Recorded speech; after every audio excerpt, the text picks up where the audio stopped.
You and I have unfinished business. Oh? And what's so stinking about it? Non mi piace il feeling. Spero to start. I think this just might be my masterpiece.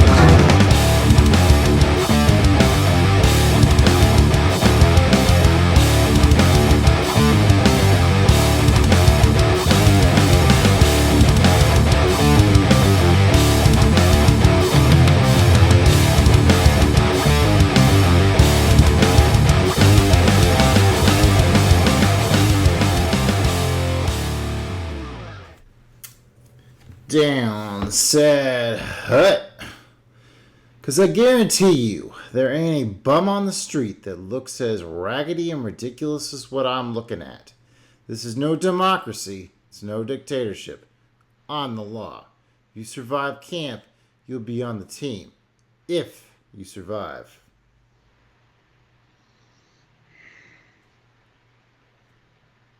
Judge Dredd. The team of judges, huh? No, this is more on the lines of sports.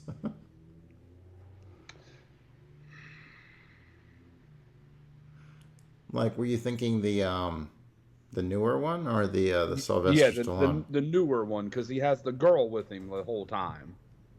Okay. I'll be on the team if you survive. I am. It's a dictatorship. I am the law. It's a high school team. Friday Night Lights. Not quite. Remember the Titans?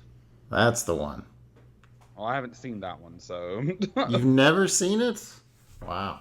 I think I saw bits and pieces like on like edited TV back in the day or something, but no, I never seen that one.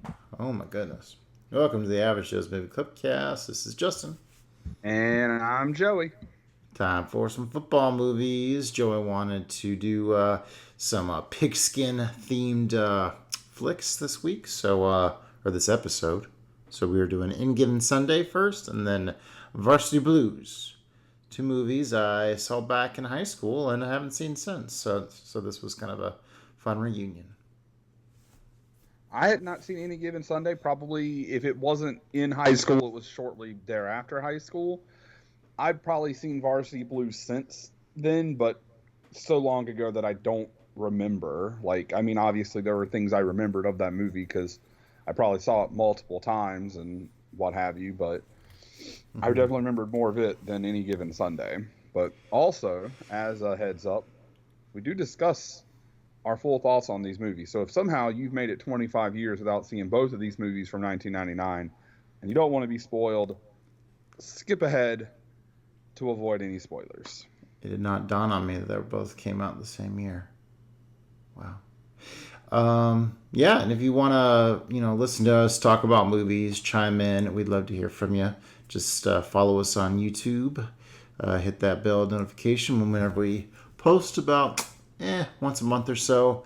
Or on the podcast platforms, we're out there as well. Average Joe's Movie Clipcast. So, been watching any movies lately? I've watched some. I kind of had some spurts. So I've gotten a few in. So my good, bad, and the ugly is Bad, Great, and The Boom. Which is blank, but okay. Well, because I know what it is.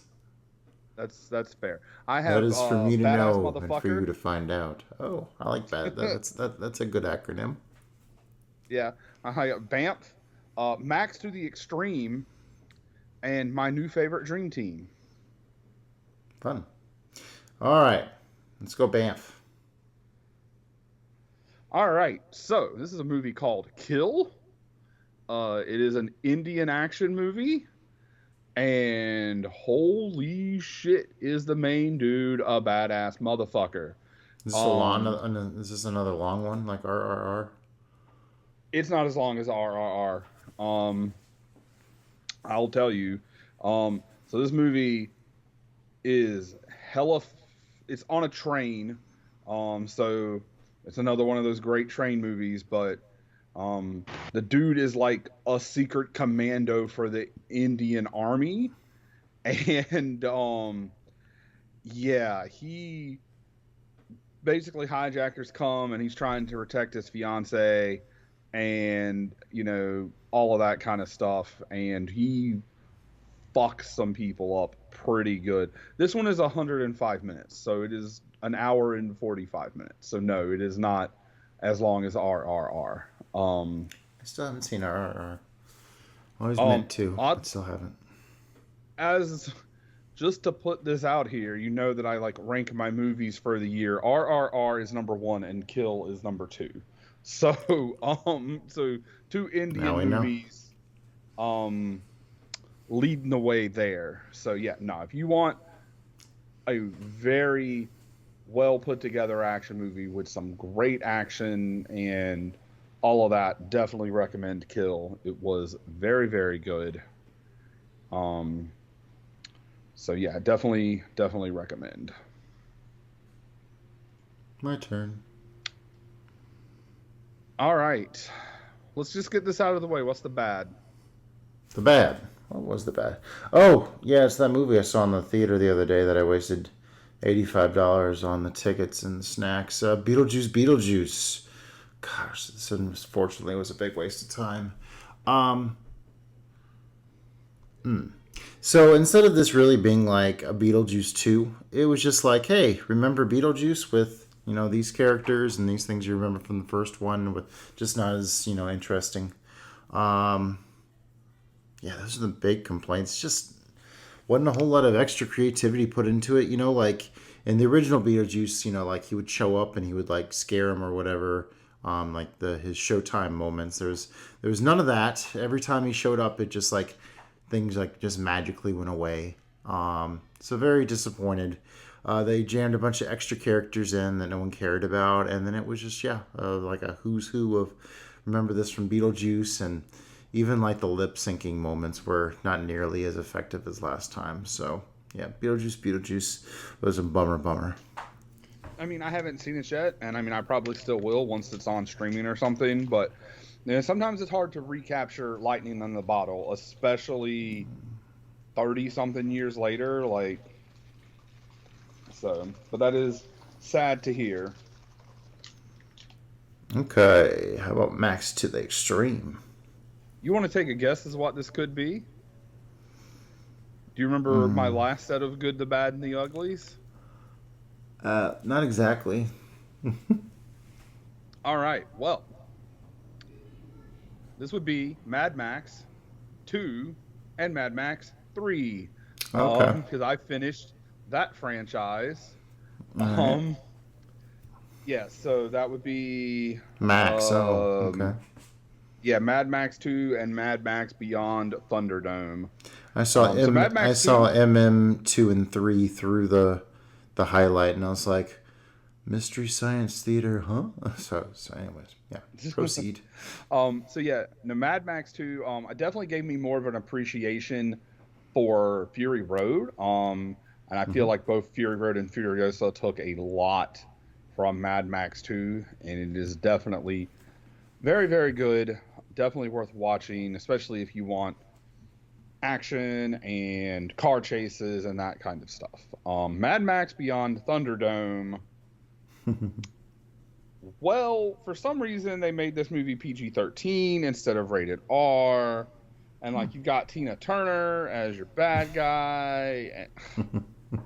They don't really have like a kind of a car chase scene to the end, and then there's like a train involved, and I don't know. It definitely felt like they took it and they were like, let's make this for children. Kind of thing. And yeah, I don't know. It just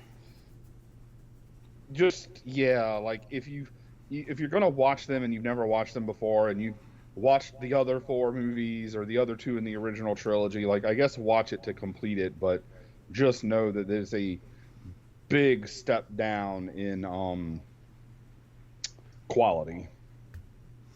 Part 2 holds up in my memory from what I recall, although it's been forever since I've seen it. And then 3 I remember watching randomly on like after we watched like the Vikings game one day. We're like, oh, let's check this Thunderdome movie out and barely remember it. I kind of remember the Thunderdome and don't they like do some kind of battling in there?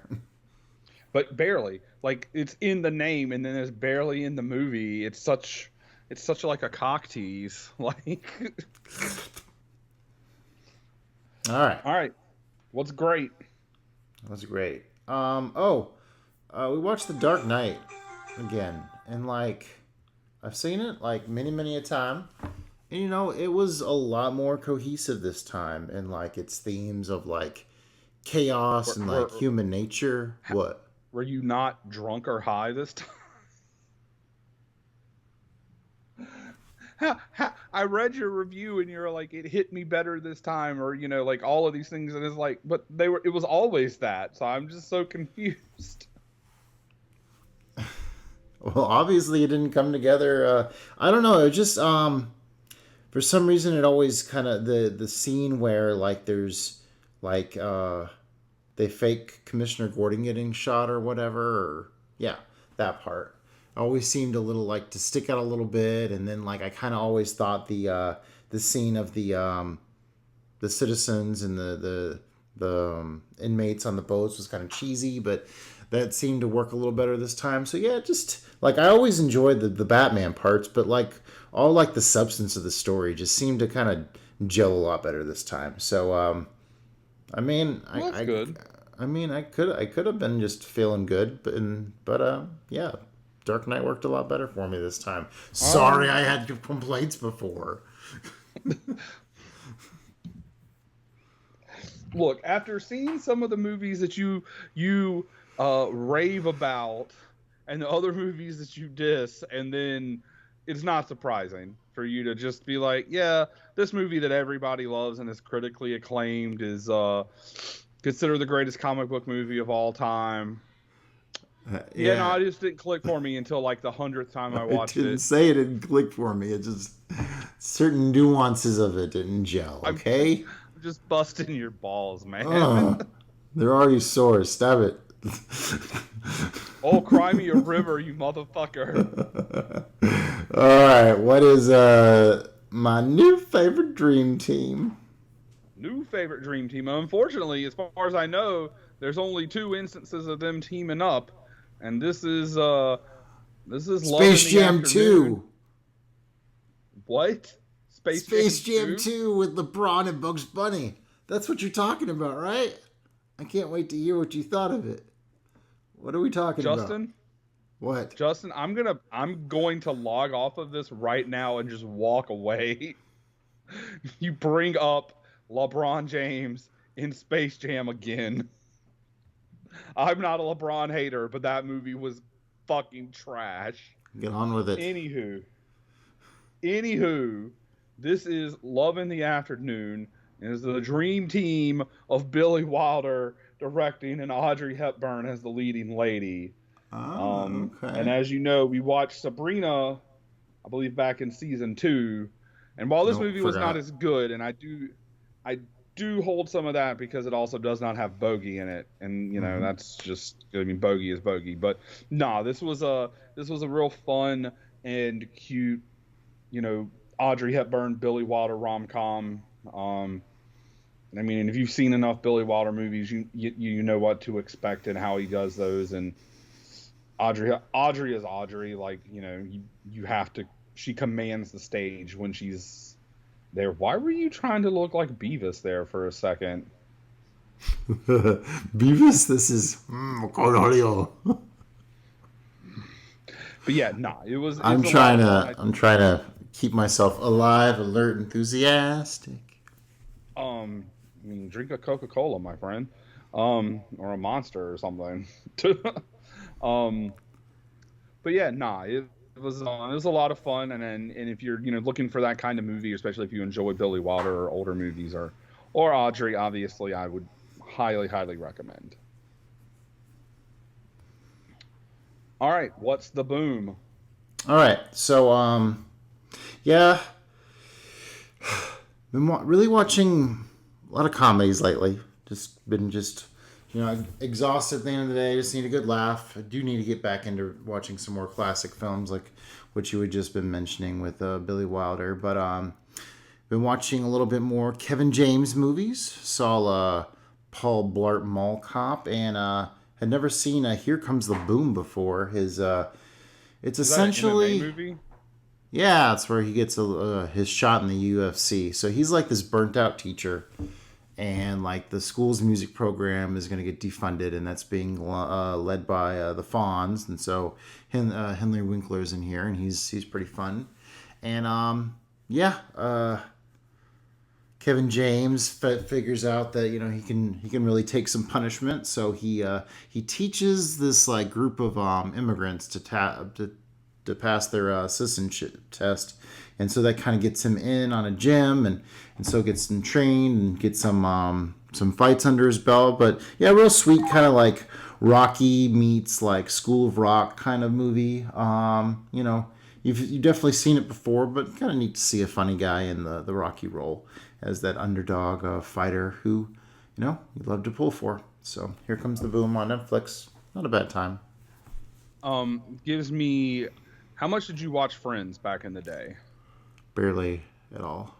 Do you remember when Jon Favreau was dating Courtney Cox on the show? Not in real life, not as far as I know, but on the show. And he was like a millionaire, billionaire, whatever, and he decided he wanted to go into the UFC, and this was back when like the UFC was considered hella barbaric, and he went in and fought like Tank Abbott and got murdered. And for whatever reason, that was what this made me think of. Okay. No. Yep. Doesn't ring a bell at all. Sorry. Oh, you should watch Friends. What kind of fucking millennial are you? You haven't watched Friends. Jesus Christ, Justin. I haven't watched all of Seinfeld either. Pretty sporadic with my TV. All right, let's get to... I haven't watched all of that either. But... talking about some motherfucking football movies. All right. So, Any Given Sunday, this was my pick. It is from the year 1999, as the other one is as well. It's a sports drama film directed by Oliver Stone, depicting fictional professional American football. The film features an ensemble cast including Al Pacino, Cameron Diaz, Dennis Quaid, Jamie Foxx, Matthew Modine, NFL players Jim Brown and LT are in this bad boy too. There's several other people. Terrell Owens is in this movie. Okay. Bill Bellamy's in this movie. Okay. Charlton Heston's in this movie. Mm-hmm. Actually, he's in this movie twice because Ben-Hur is on the screen and he's in the movie. Barry Switzer, who was, I am pretty sure, the head coach of the Dallas Cowboys at the time, was commentating for the Dallas team when they were playing them in the playoffs. And those are the ones that I remember. There's probably more. The doctor was he was in like Jim Carpenter's Vampires. Oh no, he's a big actor. I can't think of his name. Anyway, continue on with your life. Oh, you're talking James something? Yeah, James Woods maybe? Yeah, that sounds right. Yeah, that's the doctor that gets fired. And Matthew Modine is the naive one that comes around. Okay, so the rest of the synopsis. It is James Woods.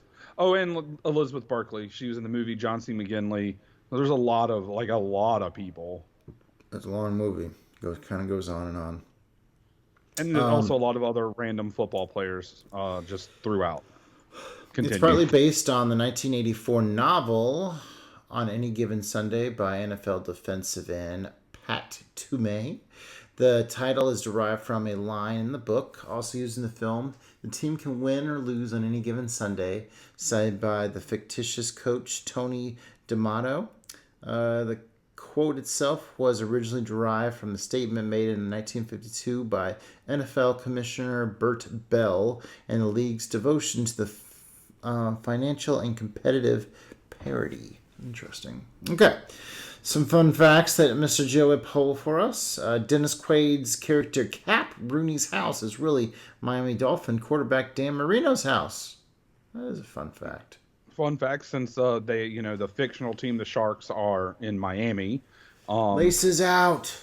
And Miami Dolphins, the NFL does exist in this world. They do mention lots of actual NFL players by name and coaches, and they do mention the Dolphins being in existence.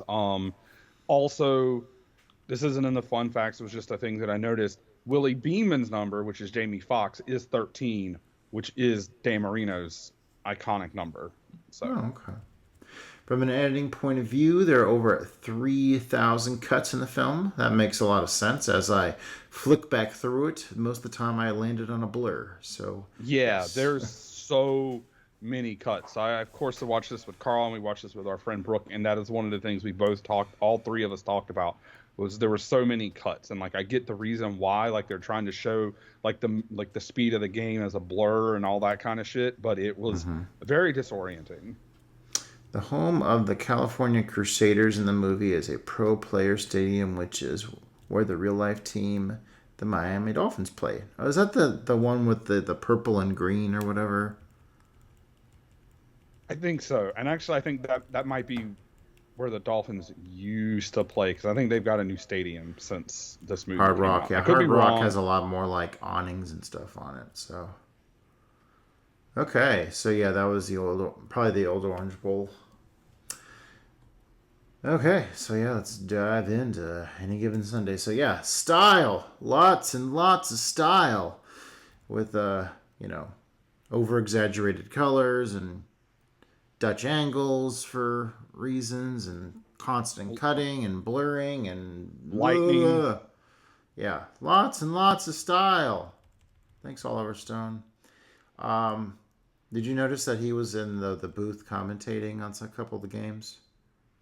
No, because I don't know what the fuck he looks like, so no. Oh, yeah, that's Oliver Stone being, very on the nose. I used to really like his movies.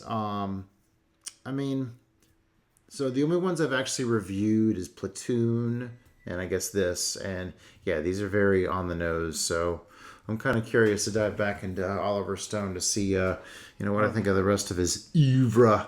It's very long. I didn't realize that I had seen 4 of his movies. I thought I had only seen 2 of his movies. I really only liked one of his movies. So, yeah. I got a kick out of the fake league team. So we got this really basic looking shark team, and then like this the Minnesota Americans, which I guess would be comparable to like maybe the Patriots. I really enjoyed the Dallas. Was it the Crusading Knights? I thought that was a pretty badass looking uniform.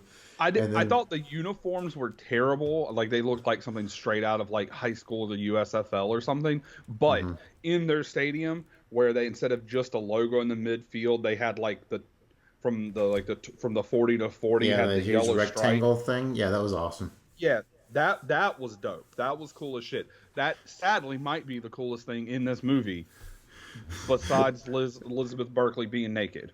How fucking corny was it that the dude's eye popped out, and then it like eyes with the stadium? It's connected for some reason. I don't know. Al Pacino ranting, and God, he has a lot of long, hot-winded talks about life and coaching and football, and oh my God, shut up, Al Pacino. He was really excited for this, to do this movie too. One of the things I read when looking up some of the fun facts was he thought it was a break from being a cop or a gangster, so he really enjoyed it. And they changed the coach to be Italian American for him. See, Cameron Diaz is the legacy owner who kind of gives him a hard time. The famous puke scene. Oh, so very similar. Multiple plot. puke scenes. Well, I was going to say similar movie plots as this in Varsity Blues, with the main quarterback getting injured, right off the bat, and then you get somebody else getting thrown in there. So yeah, Jamie Foxx's puking. Way too much focus on like how rough the experience of being on the field is, like from blurred vision to like getting like knocked around to like what you would see on the field. Like, I mean, some of that would have been all right, but there's like so much focus to where it's like, this is what it's like to be the gladiator on the field, and it's like, okay, we get it, Oliver Stone. So like I like obviously we get what he was trying to do. Like, he was trying to take a football movie and make it something more than a football movie. And Oliver Stone thinks that he's as talented as Quentin Tarantino, but he doesn't have enough talent to fill like Cameron Diaz's foot that Quentin would be ogling over. So, yeah. Lots and lots of shaky cams, so we can kind of just string together these football highlights with these random, oh, it's a spiral in the air. Oh, and then it magically lands into that guy's arms. Touchdown. So yeah, lots and lots of that. We get, the politics of the game from, sports injuries and using injections in order to get over the pain, but, risk further injury, racial politics within the game. That's also in the other movie, both the racial politics and the. Yep. I don't know what's the deal with this. I guess this pro wrestler guy that's in their locker room, and I guess he's probably an offensive lineman, but yeah, he has an alligator for reasons. So, yeah, full frontal nudity in this movie. Yeah, definitely. Just a long, giant black wang right next to Cameron Diaz. I was not expecting. Nobody watching it with me was expecting that, and we were like, "Oh, okay, cool, I guess." So much hot air and all these speeches that just go on and on and on. LT and LL Cool J, fun to see them. Way too much flashing back to old old school football, like the Vince Lombardi days. A little bit would have been fine, but they're doing it constantly, the whole thing, and there's shots where they're showing the coaches on the sideline pacing, and they're kind of done up in this line of kind of old school coaching style, which I didn't really see the point of. I guess it was trying to say that the game has stayed the same over the years, but at the same time it has evolved, so I didn't really see that theme as being all that effective. I think that showing the old stuff, especially the flashbacks of when D'Amato was a player, was how much the game had changed, and they kept talking about how much the game had changed to become a passing offense and a passing league, and that he wanted to run the ball. Which, side note, I feel is a little bullshit, because at the very beginning of the game, they say Cap Rooney is a 3 or 4 time league MVP at quarterback, which means he would have to throw the ball. So I don't know what Oliver Stone was doing there. He did clearly not his research. I think the idea was to show that to Al Pacino's character, Tony D'Amato, that he, I guess, romanticized old school football like a lot of those players did, because they kept going back in my day, or the coaches, back in my day, this, that, etc.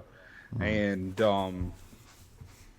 I think that was kind of what they were trying to drive home, and I think they just way overdid it. Random music video kind of scene where we get these silhouettes of cheerleaders, and now we're at this game and it's at nighttime. Yeah, that kind of fast forwarded quick. I really didn't understand Cameron Diaz's mom's character. She's just kind of sitting there just kind of talking about shit, and she doesn't add anything, and yeah, she's just kind of there. She's just there because she was the wife of the former owner who had hired Tony D'Amato. She was just there. And outside of the scene where near the end where she's talking to Tony D'Amato and they're talking shit about Cameron Diaz, she doesn't really do much. So spent a lot of time with Al Pacino. He's lonely. I guess he's lost his family, and so now he's hooking up with prostitutes and I guess hotel bars. So to keep him company. Lots of scenery of Miami, because yeah, that's where our home team is. So get plenty of that. Lots of talk about legacies from how they I guess they had won a championship a few years prior, so they talk about that transition to where they are there, where they were then, and compared to being a mid-tier, is what they see themselves as now. Lots of blur, especially with like LT talking about, I guess he gets a bunch of concussions. So, but he's it's worth going out there and putting your body on the line for a big bonus, $1 million bonus. So he continues to do it, much to everyone's chagrin. Yeah, except for Cameron Diaz, because she was kind of evil. We get the also there's no like what Willie Beeman's like the closest to being a decent character in this movie, but like really all the characters kind of suck in this movie. So yeah, they're pretty shallow. Yeah, you get the trolling sports reporter guy from Scrubs. Yeah, no, get it right, from Point Break. They give out that dare check. You gotta kind of throw some love to dare. Remember when I went through that program back in elementary school? Oh my God, I hadn't heard that in so long. Yeah, thanks, Dare, for telling kids how to do the drugs and where to find them.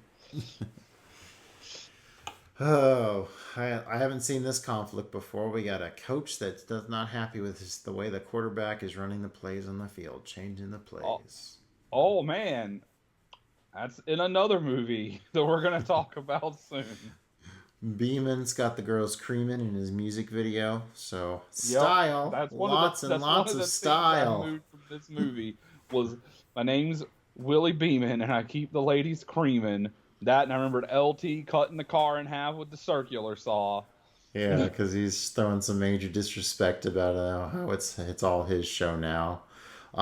Very on the nose with comparing, Gladiator / Ben-Hur to modern day football. We get it. All right, worth getting her. Okay. Yeah, lots of reflecting throughout this whole damn movie. Yep. Hold up. So the thing with Ben-Hur, and then with Charlton Heston being in the movie himself as the commissioner, Yep. wasn't to compare football players to gladiators. Actually, it was actually saying that the people who rebel against power and take power or rebel against power eventually become like the man. I wish I wouldn't have deleted it now. Maybe I can. No, I can't. I don't think I can find it on the fly. Not quickly, anyway. Huh. But yeah. Let's see. If I can find it. Nope, it doesn't look like it wants. Maybe this will take it.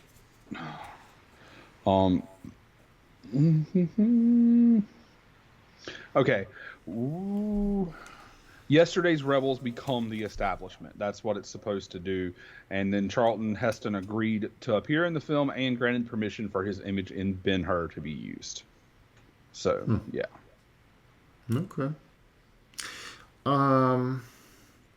Was that receiver supposed to be a big deal? Because he was like towing the camera at one point, but I don't think we actually ever met him. So, yeah, a lot of very flat characters. Just kind of like a cameo fest with Al Pacino doing rants in between. One of the plot lines that didn't really click at all was Cameron Diaz. I guess she's like looking to like move the team out to LA, and like she's having like a meeting with the owners, and like they majorly diss her, and like I don't know. That just seemed like it was thrown out there. She was trying to use it to leverage a new stadium. She was using it as a bargaining chip. But yes, when she was in Dallas and talking to Charlton Heston, the commissioner, they threw it in her face that I guess she tried to do it illegally or didn't follow protocol or something, and then she had to go to that meeting. But then when we get to the end and they're doing the press conference, it seemed like that had just all been forgotten. So yeah, it was kind of a thing that could have just not been in there. Yep, shorten the movie because it's very, very long-winded. Cap's bitch of a wife. Whoa, she was a piece of work. You have 3 more years. It's like fuck bro, I do, gonna bitch. Be a broadcaster and make a bunch of money and not get hurt. Yeah. But I guess she was there for the status. Darcy. Oh, Diaz talking with her mom with the game clock, like with 30 seconds to go, like in the corner. I thought that was kind of random. I guess, like, whenever like he was running toward the end zone, they like perked up and started watching. But like, I guess it was trying to show that in the long run it didn't matter. But I don't know, kind of just thrown in there. The movie definitely should have ended with the weird shots of him talking to Beeman on the field there, but no, it drags on and on with that FU press conference as coach is going to take Beeman to a new expansion team. And then we get this Teenage Mutant Ninja Turtle text to end the movie. So yeah, Any Given Sunday. Holy shit! What a. Also, yeah, they do all of this and they take you through the first round of the playoffs. They don't take you through the rest of the playoffs. They just mention that they lose to San Francisco, which means they beat Minnesota and then got to the Pantheon Cup final and lost. And then so it's an extra fuck you that the coach is leaving, Cap, their legacy quarterback, is retiring, and then he's taking Willie Beeman. So yeah, the team is, and Shark, which is Lawrence Taylor, can't play anymore, and LL Cool J is probably not playing anymore. So they've just lost like everything that's been their identity for years. Yep, I didn't bother to piece all that together, but that fits together nicely. Yeah, like you even mentioned earlier, you can see what Stone's going for here with kind of having this like kind of pretentious view on like, oh, these modern day gladiators, we ask them to sacrifice their bodies, and there's these politics involved and owners, and it's all about the money and the spectacle of it all. But I don't know, it's done in kind of a cheesy, in your face style that instead of like being thoughtful, just kind of is very tacky and all over the place. So it's a wild one, but yeah, it doesn't quite hit the mark in terms of being the thought piece. I think he aimed it to be either that or it's just a thought piece with some testosterone. I definitely think that he thought he was making like 3 stars a football movie, masterpiece movie, and it was not. 2.5. All right, Varsity Blues. Now we're going Texas away. In terms of another 1999 football movie. This is an American coming-of-age sports comedy drama, Varsity Blues. Yeah. Film that follows a small high school town football team through a tumultuous season in which the players must deal with the pressures of adolescence and their football-obsessed community, while having their overbearing coach constantly on their back. In the small fictional town of West Canaan, Texas, football is a way of life, and losing is not an option. Now, West Canaan might be fictional, but that is how it really is in Texas. High school football is God there, and their town shut down like they did there, and it is like, I believe everything that happened, like where they would like put the giant sign in front of the quarterback's house, and yeah, all of that. Yeah. Mm-hmm. All right, the fun facts. Paul Walker actually broke his leg during filming. Huh. That sucks. Yep. I wonder if somebody told him to break a leg. Justin, get the fuck out. So yeah, he broke his leg, and if you haven't seen this movie, the reason that is a fun fact, other than it happened, was that part of the plot line is that he blew his knee out, so he had an actual leg injury. Moxon's jersey number is 4 because James Van Der Beek's favorite player was Brett Favre, Green Bay Packers. Brett Favre. But what about Brett Favre? Well, I told you, I'm a 49ers fan. And Cameron Diaz is back. Yeah, something about Mary. Yeah. The announcers weren't real actors. The announcers called local high school games in Texas. In fact, the announcers called a high school game in Texas that was labeled the greatest high school comeback ever, played by Piano East and John Tyler in 1994. Oh. Plano East. Oopsie. That's an L, my guy. Okay. Just like your reading skills was an L just right there. Did you notice they had Justin Boot hats on? The announcers did. They sure did. Justin Boots. Okay. So, yeah, Dawson's in this movie. Not that I ever watched Dawson, but yeah, Dawson's Creek was a big deal when we were back in our high school days, and so Dawson's the equivalent now would have been what, like, as far as popularity, not necessarily in content, would have been what, like Riverdale or something, I guess. Pretty Little Liars. PLL. I think PLL. I mean, probably something like that. Yeah, it was like the teen show. And they, Dawson. I know I didn't watch a lot of it, but I did watch some of it. And James Vanderbeek's character in Dawson was going to school to be a movie director. Like, he was a huge movie nerd. He would definitely, if Dawson was real, he would definitely have a letterbox right now in real life. Fascinating.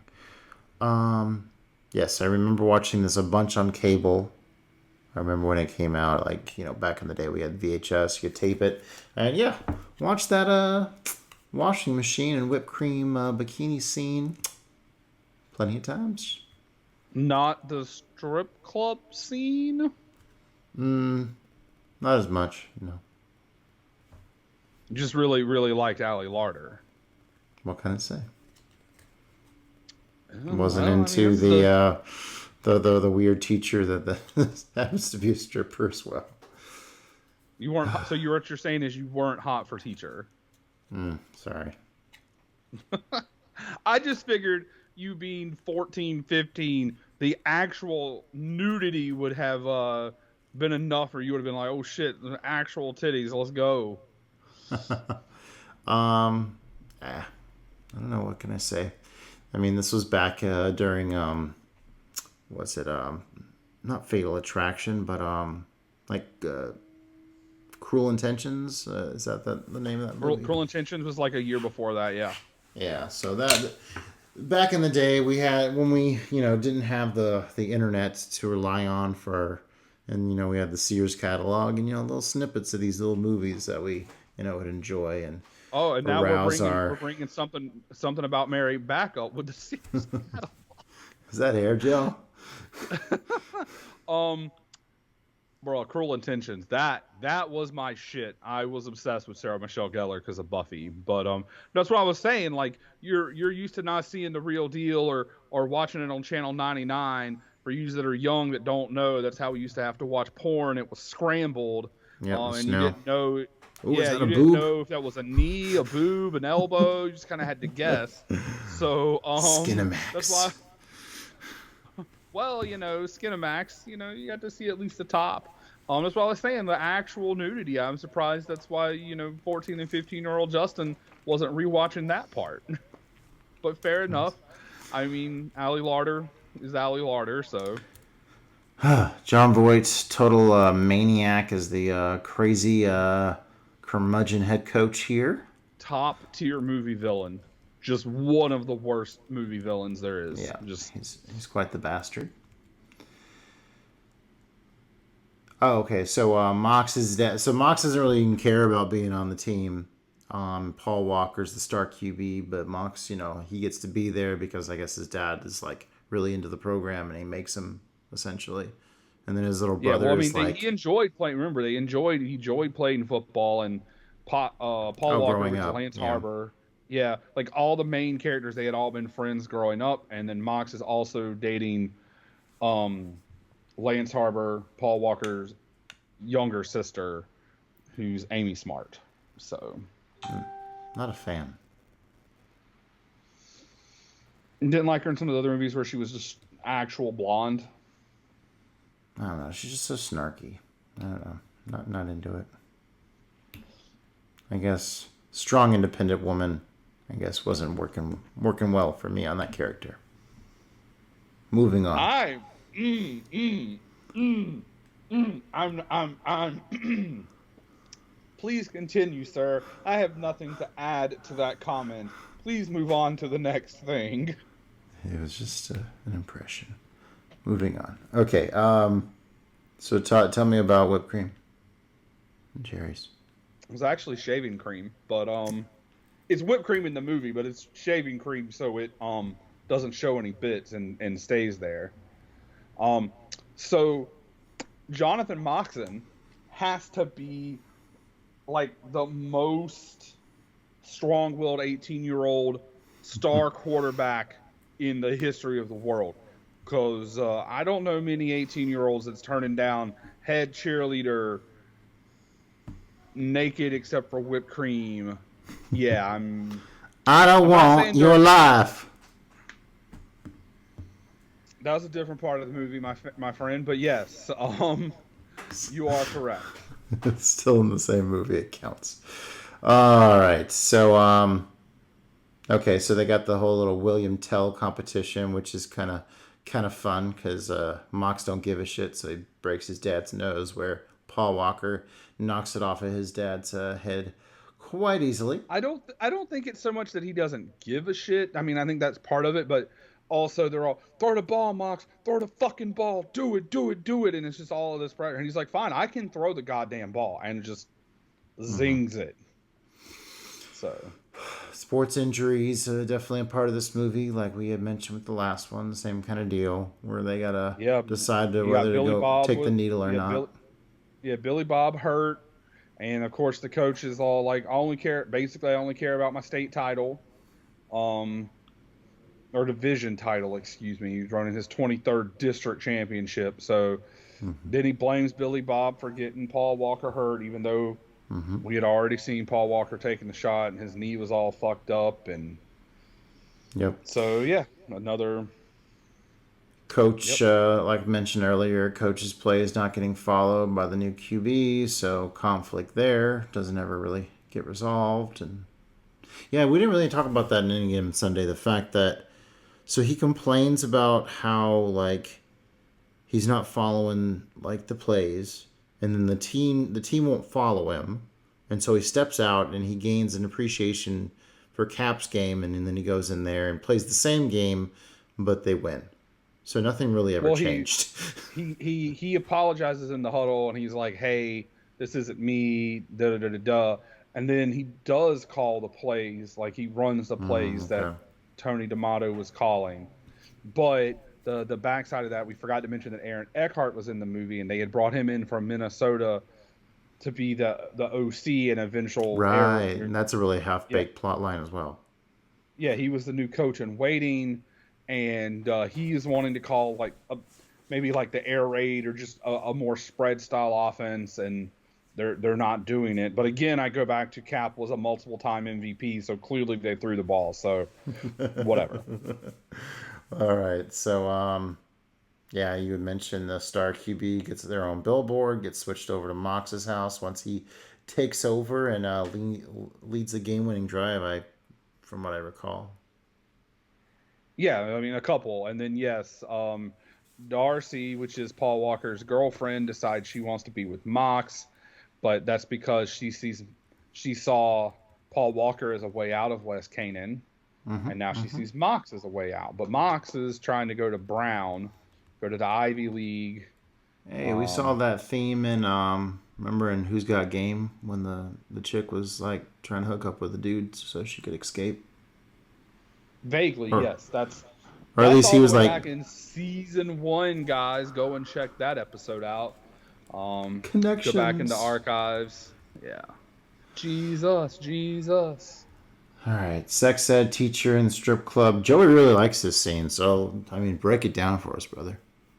I didn't necessarily say that I really liked it. I'm just saying that you said as a 15-year-old you were watching the scenes with bra and panties, and there's an actual nude scene with a stripper and multiple strippers in it. But this Mox, kind of I guess does a team building exercise, but he brings all the boys to the strip club, and because they're the stars of the football team, no one gives a fuck and is serving them alcohol all night on the house. Then their sex ed teacher is a stripper. I am assuming this is in like a town over or something.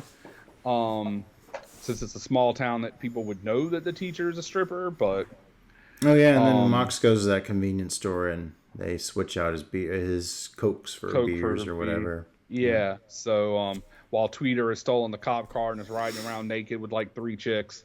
So yeah. Yeah, that actor's a lot of fun. Yeah, he's a handsome dude Conn? getting all the chicks. What? About Scott Conn, Yeah. Tweeter, James Conn kid. Oh, okay. A little bit of racial politics here with the racist or the coach being accused of racism because he's not getting his running back who's tearing up getting all these yards through the field but not getting the credit in the end zone. So Mox helps his bud out there. They get his ass. This was after. So this was in the game to win the district. Mm-hmm. And this is after Bud Kilmer has threatened. He's like, hey, you're going to run the fucking plays I call, or I'm going to fuck with your transcripts and get you kicked, basically not accepted into Brown. You do what I want. I get my title. You get to go to Brown. Just fucking do it. So instead of like audibling out or calling a completely different play, he just changes which running back it hands it to and gets his boy the touchdown. So they essentially have a meltdown during halftime, and the coach attacks a student, pretty much, blacklisting him at that point. What were you saying? Yeah, this was over the running back we were just talking about gets hurt.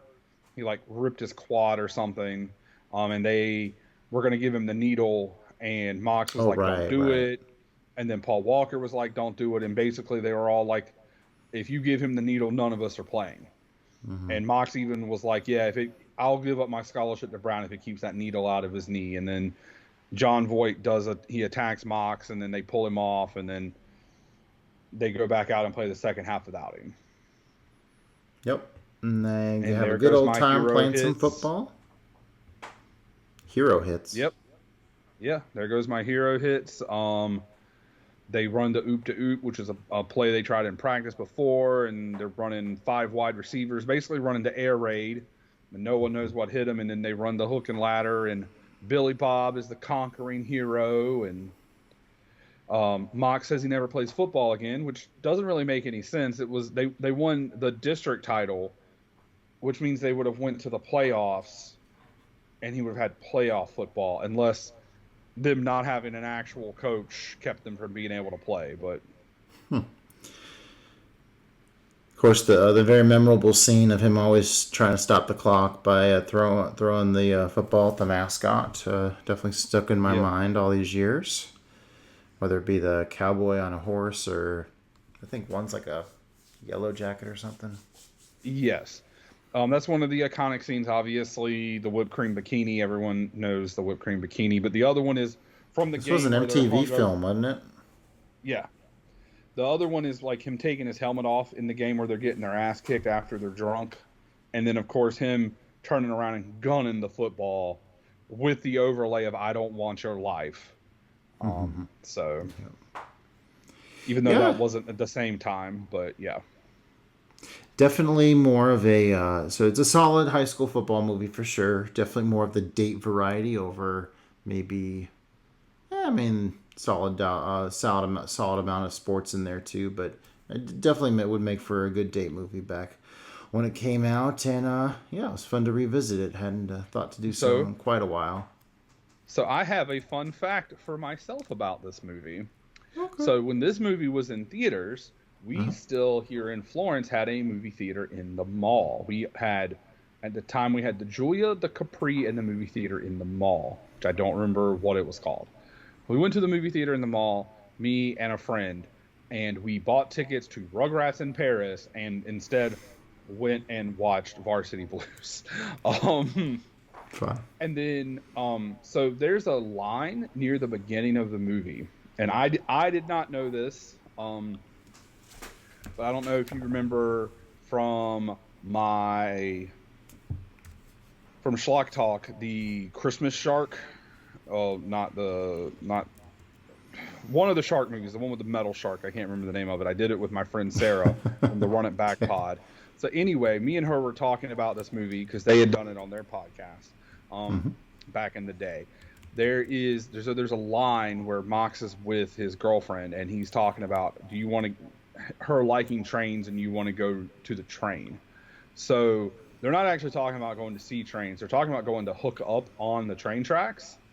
There's apparently a thing out in the country in a couple different places, and there's apparently a scene that's cut from the movie with them fucking on the train tracks. So just another random thing to throw out there. So shout out to Sarah for telling me that. Yeah, I'd give this a 3.5. Solid high school movie with date and sports elements. Can't go wrong there. I gave it a quattro. 4 stars. All right, Dope. Justin. What, I assume, horror movie do you have for me? Oh yeah, I'm supposed to pick a horror movie. I haven't picked yet. You haven't decided yet? What are you? No. Are you me? All right, so I got my horror list open here. Why don't you tell me what you got, and then maybe I can add some balance to the insanity. Oh God, I don't like the way that sounds. All right. So my pick, and I've had this plan for the whole year since Really? I don't know if you remember that I had a list of movies that I was picking from for a while before I abandoned it. But this movie I have slotted in for Halloween for the Halloween special since January or February. Oh, okay. And that is Repo, the Genetic Opera. Okay. I know you've seen that. It is. Uh-huh. You haven't seen that? Uh-uh. Good. I'm not going to say anything else. I'm just going to let you watch that shit. It is fantastic. I've only seen it once, and I fucking loved it.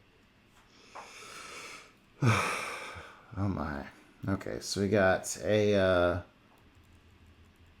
what to pick? Classic, cheesy, scary. So many choices. It could be a B horror. Just don't pick something shitty. It can be B, that's fine. Just don't pick something shitty. Okay. Let's get this narrowed down. Oh my God. Justin, my guy. Yeah. What are we doing here? What are we doing? Yeah, you coming in fucking unprepared as shit. Okay. Let's do Tetsuo the Iron Man. Oh, okay. All right. Have you seen that shit? I have not seen that. I'm pretty sure Carl has seen that, but I have not seen that. I heard it's crazy. So I'm here for it. Let's fucking go. Yeah, I've heard lots about it. I proposed it on another club a while back, and we ended up going with something else. So yeah, let's finally get this Tetsuo knocked down. This seems like it'd be up your alley, and my alley. A metal fetishist. I would say, do you even know what my alley is? You don't seem to know. No, I have no idea. I think you like football. From 1989, correct? Yeah, man. Excellent. It'll be like that movie with the car that fucks the girl. Whatever that was called. Oh God, Titan? Yeah, Titan. You remember the name of it? I didn't. There's no way this is gonna be that bad. Okay, all right. And this is also pretty easy to watch. Okay, cool. All right. Well, we hope you tune in for our Halloween episode next month. If you'd like to ask us a question, comment on YouTube. We have a by the time this hits YouTube this month.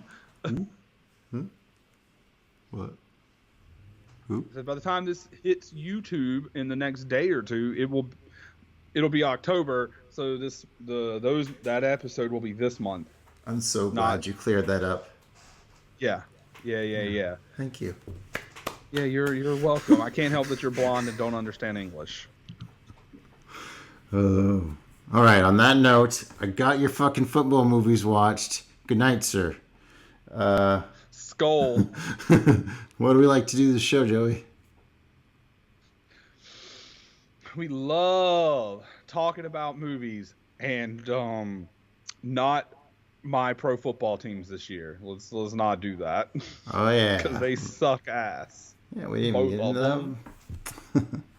But Vikings are doing good. Go Vikings. Vikings are doing good. Vikings are doing good. And your Gamecocks, your quarterback, graduated from the same high school as me. He's from my hometown. So, if they roll in and beat up on Clemmy, then I'll take some small solace. Going to the Missouri game, so hopefully they'll show up good for that one. Oh, you're going to the Missouri game, huh? Yep. When is that? Sometime in November. Okay, cool deal. All right, everybody. We'll see you when it's time to get fucking spooky. Because we love talking about movies. Later. Peace.